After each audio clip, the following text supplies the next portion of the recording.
Hello everybody and welcome to this, your Scorpio April 2025 reading and forecast. Hi, I'm Nigel Saint James, clairvoyant. Well, I've got a great deck for you this month, which until about an hour ago I had no idea what it was called. I found it in a box in my garage and completely, and of course, I throw away all the stuff that's with it, just tied up with string. Now, one of my children I found in a flea market and gave it to me, which I assume is my daughter, because she is the queen of bargain hunting in flea markets and charity shops and something. And about 2 readings ago, I, having no idea what the thing was called, of course, found this. This came out, and I'll show you the backs of the cards in just a second. And this thing says, it's actually an autograph from the developer. And the deck is Tabula Mundi Tarot, M.M. Meline, and signed as such, whoever M.M. Meline is, and says that hope you enjoy Caloris Arcus II. So, there you are. So, that's good, isn't it? It's one that's signed by the developer. That's great to have. So I assume it's a independent deck of some description. Now, you know, of course, that now there's great imagery in it. Now, I might point out a couple of things with my pen here, but not too many, or we'll run out of time.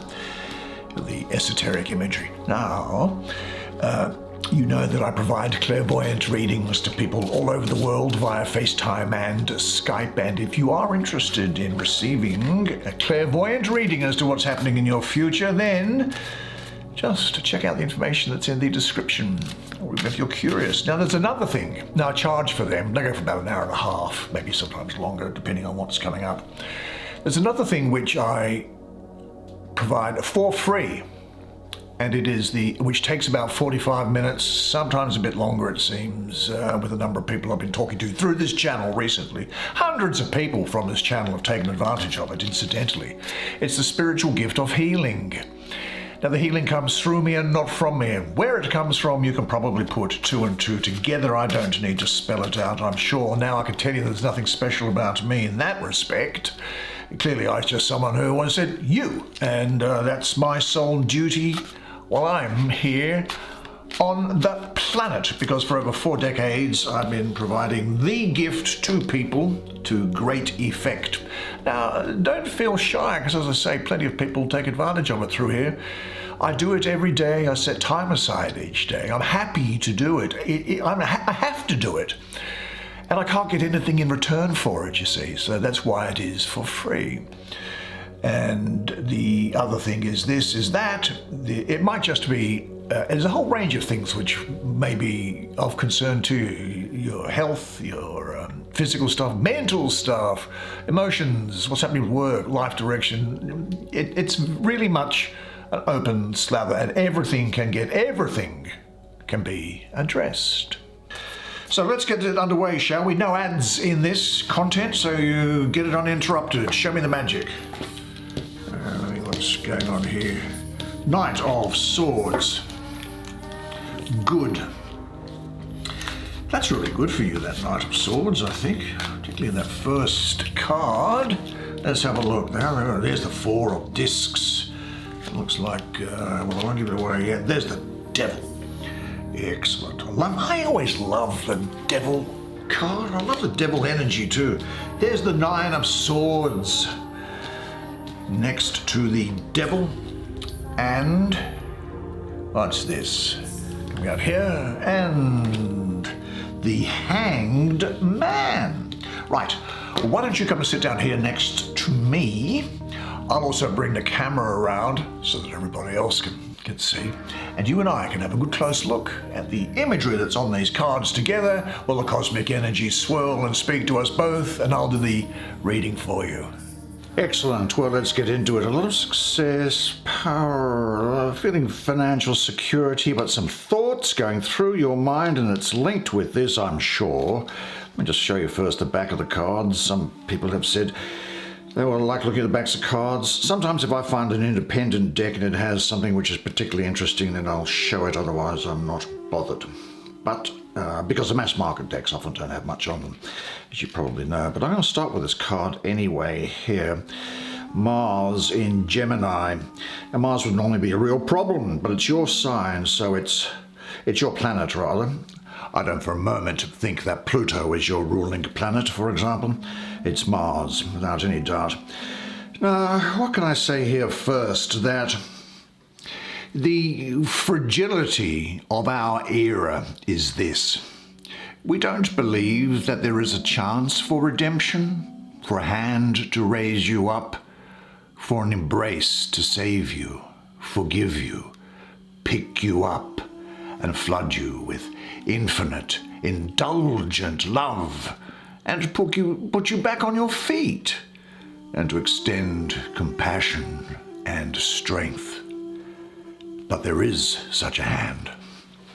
Mars in Gemini, well, normally I wouldn't. Gemini's very scattered energy, and Mars can be very direct and non-compromising, and it can, for you, because it's your planet, this card is actually got something to say in this position differently to what you might expect it to do. However, I do think that there are some recurring thoughts going on in your mind which are actually just a representation of some cruelty to yourself, self-accusation, punishing yourself, maybe a sort of a passive resistance or something going on here.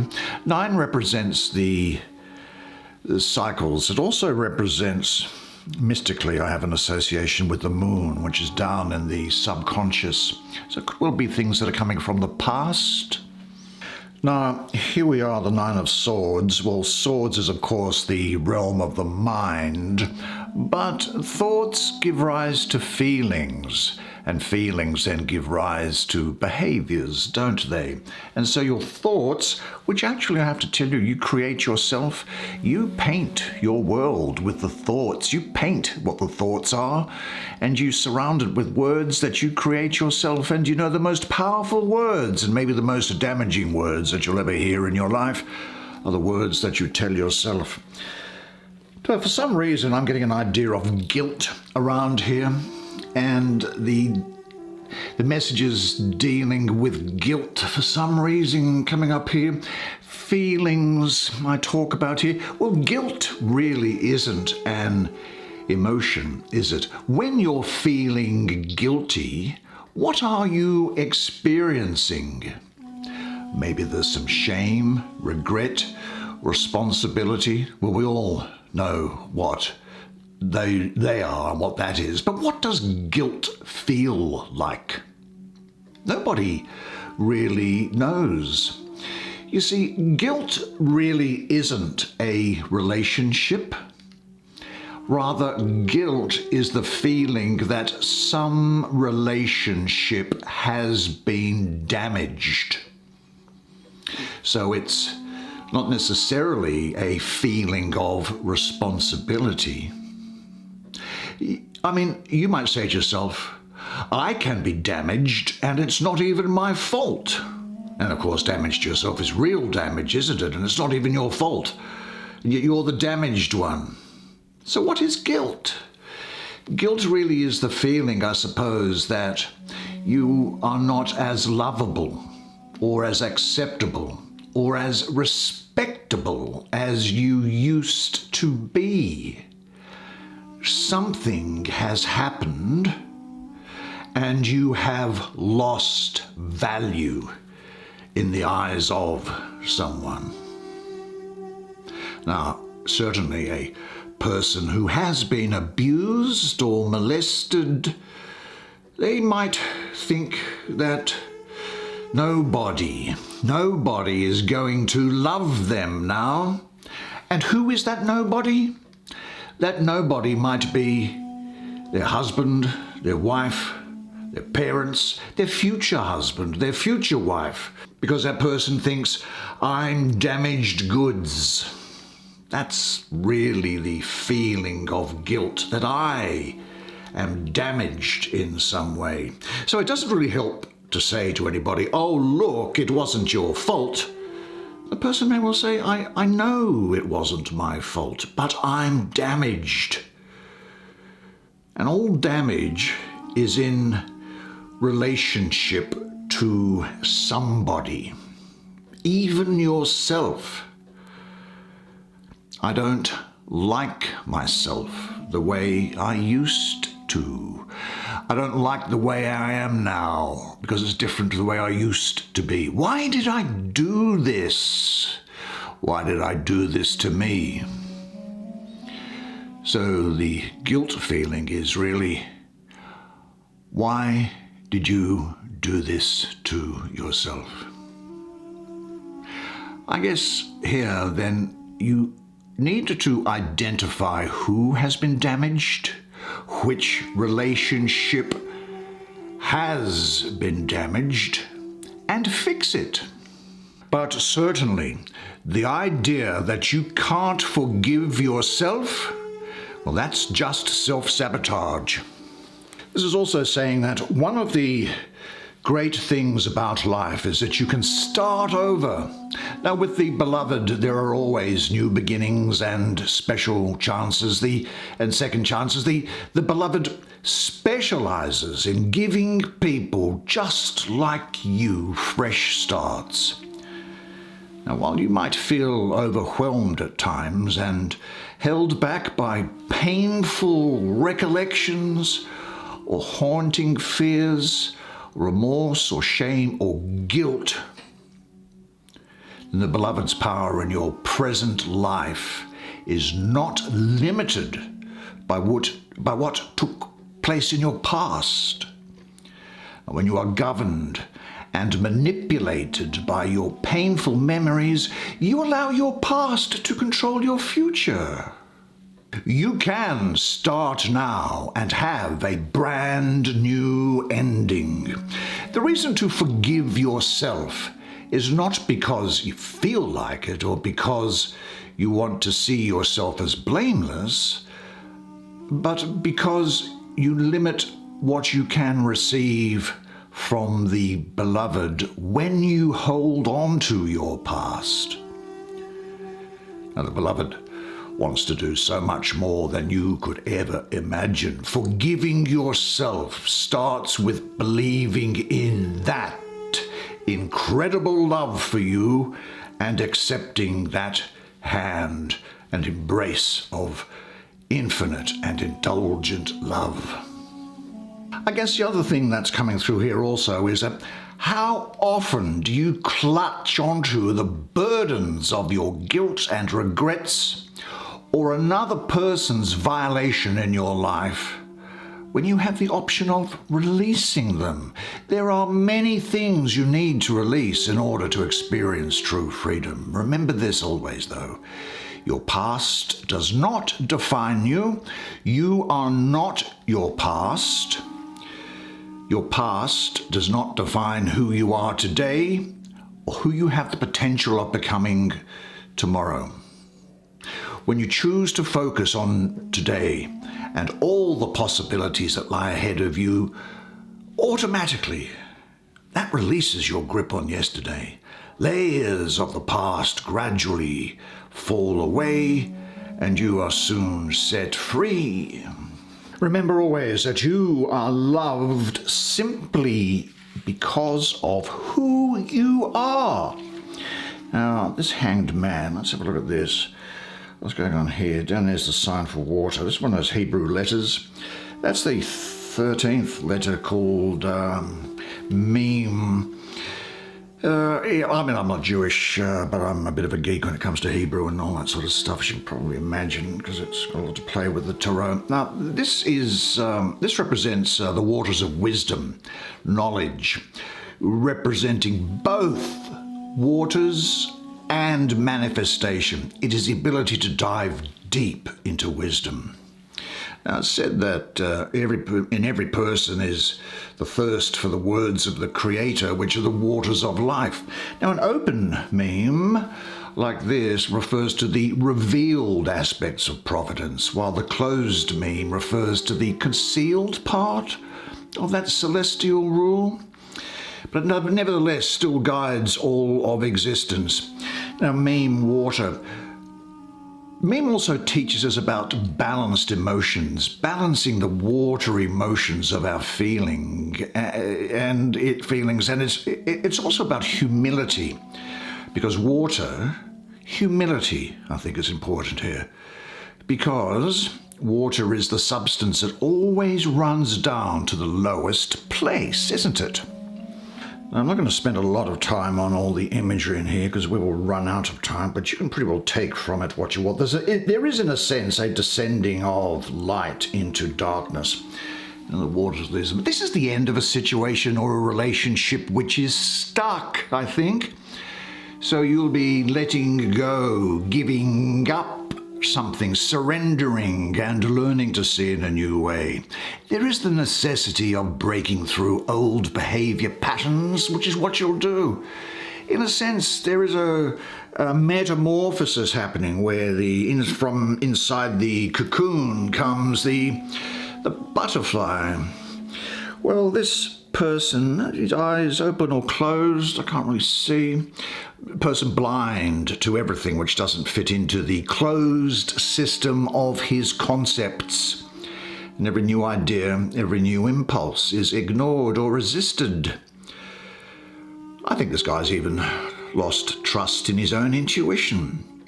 And all of his efforts seem unpromising and doomed to failure. But, in relation to this here as well, even in the midst of what we ourselves create as thoughts of hopelessness, wonders can occur.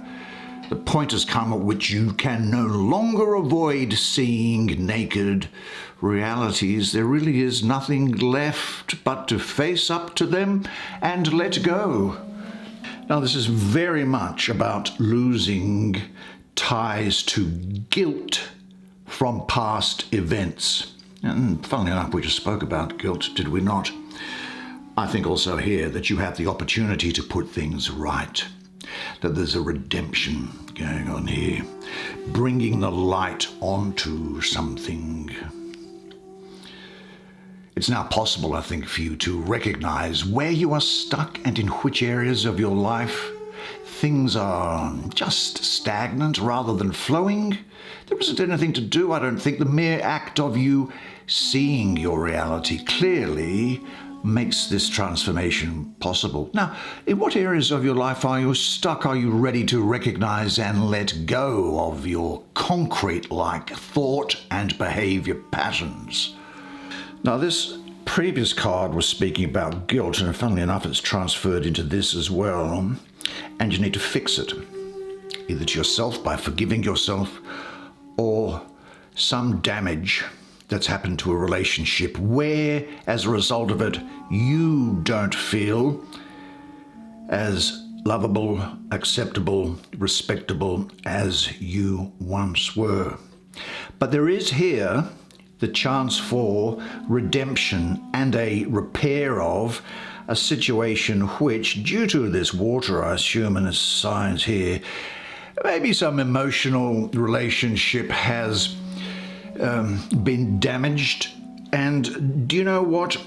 Sometimes the simplest thing in the world is just to say sorry, because sorry means that you feel the pulse of other people's pain as well as your own, and saying it means you take a share of it. Now, this is talking about humility, isn't it? And sometimes it just takes some humility to go forward and say sorry. So when you do take a share of that other person's pain, it binds you together with them. Sorry is a lot of things. It's a hole refilled, a debt repaid. Sorry is the wake of the speedboat of misdeed.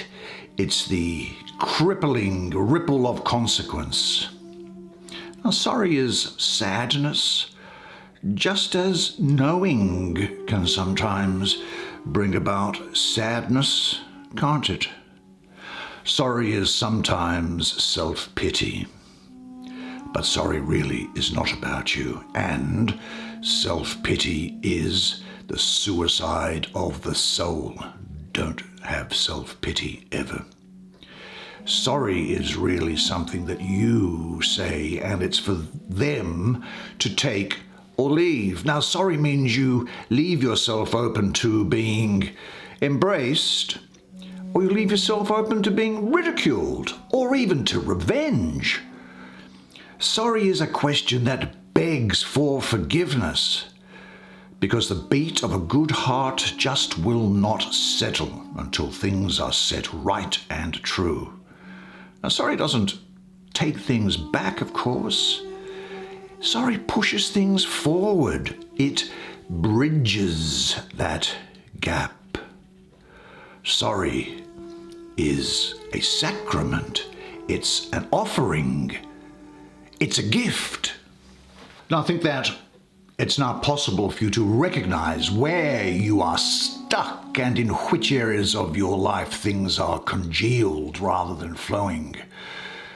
There isn't anything to do, as I say. That act of just seeing it makes it happen, as I said before.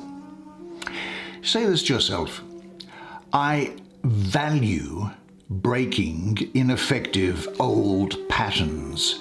I trust and have deep faith in the essence of who I am. I surrender to the higher path and to the beloved's will.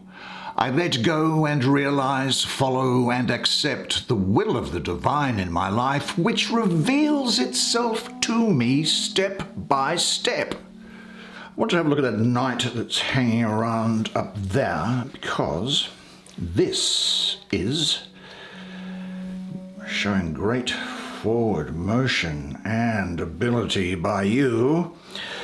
Now, fire of air. Well, fire and air get on really well together, don't they? They push it on. Look, this is the fiery aspect of air, so you're going to be very goal-oriented, ambitious. You'll have very flexible intellectual powers, a great degree of passion around here. I also see Gemini and Taurus as being things that might be important to you. Why am I getting that energy of Gemini and Taurus? Well, I think it's because I see with you the energy of the mind, which is a Gemini influence, and the stability and the determination of Taurus.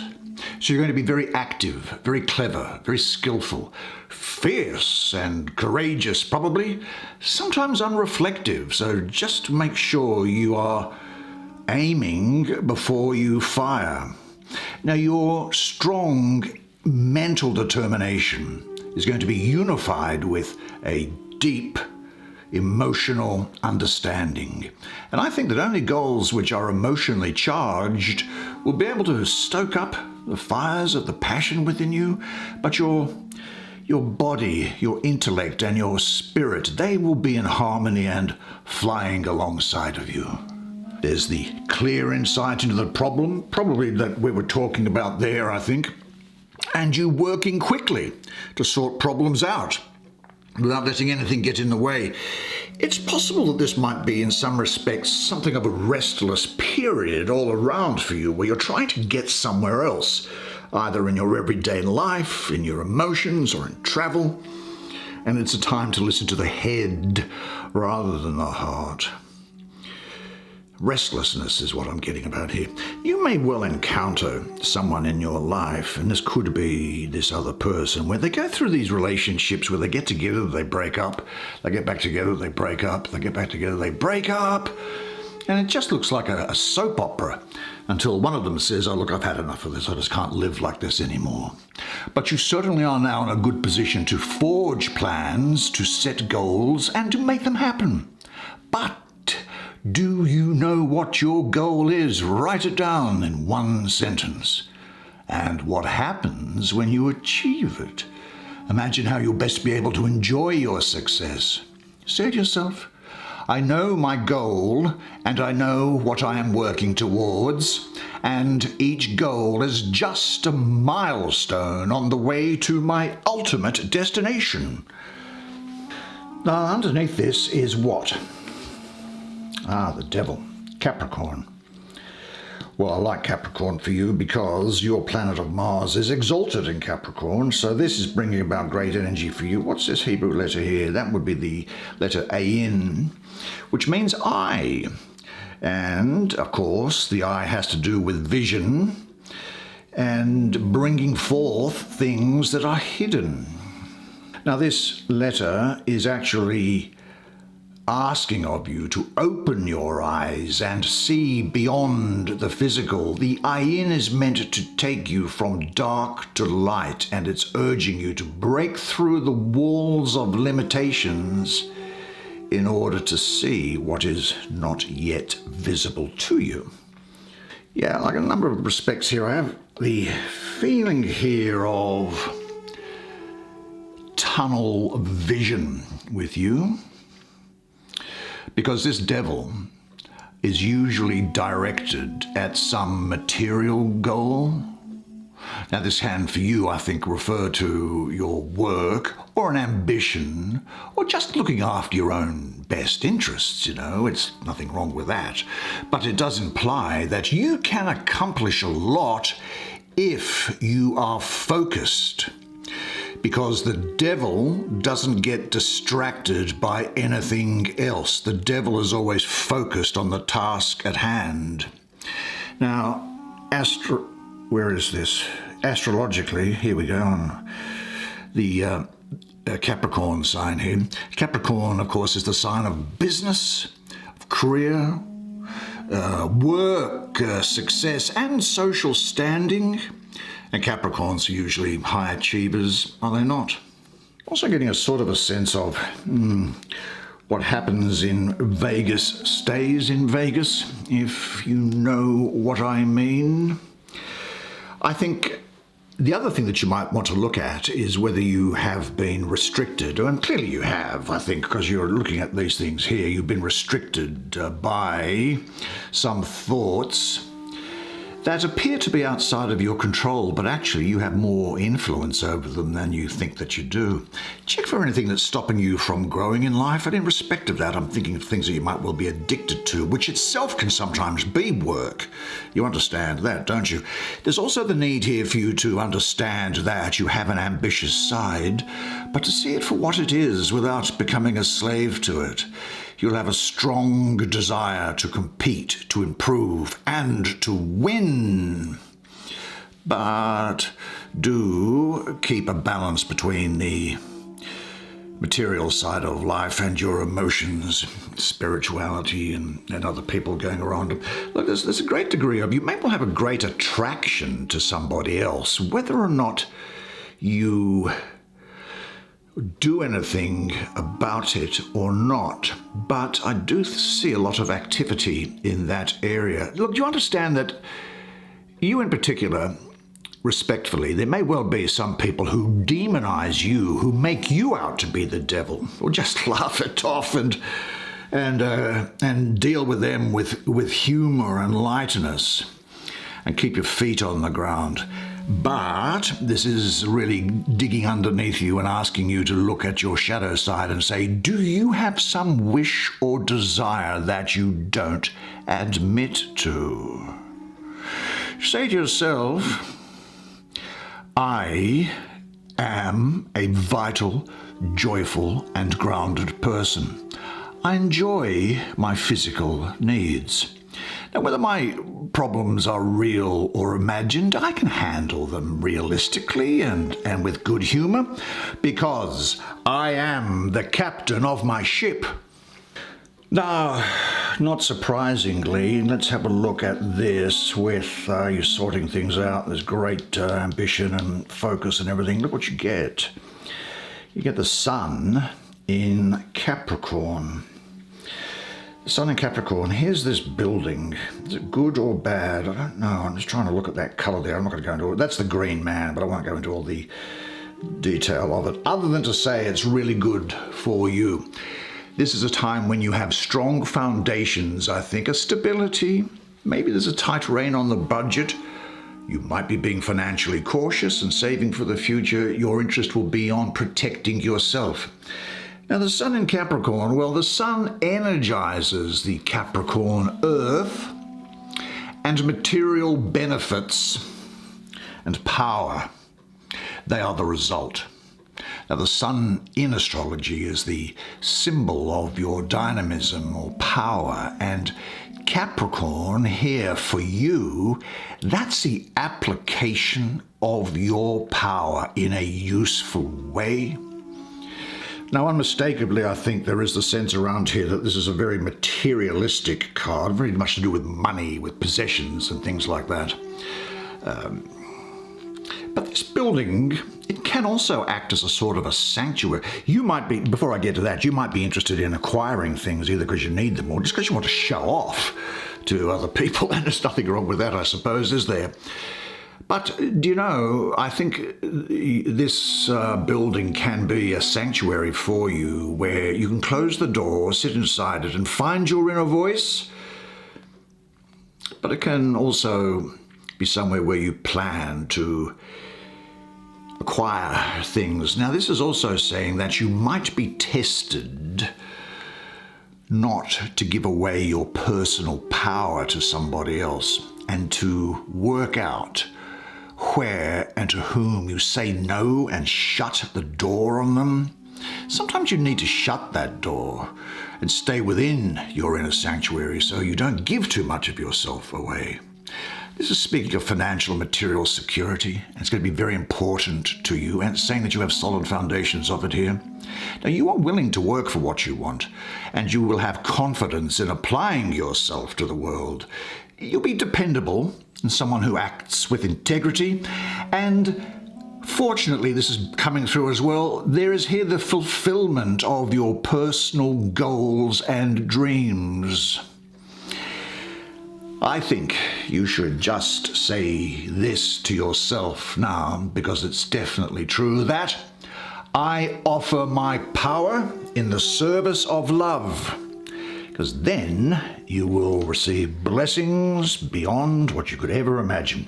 Great set of cards for you. Made so much better if you've been here. I told you those cards were good, did I not? Aren't they fascinating, the imagery that's on them? I hope you enjoyed that reading as much as I enjoyed providing it to you, because I was delighted by it, I've got to say. Now, unless I see you privately, either for a clairvoyant reading or for a healing, then I'll see you here again next month. Until then, though, remember one thing, and it is this, that you are a legend. And I look forward to seeing you again next time. And until then, it's bye for now.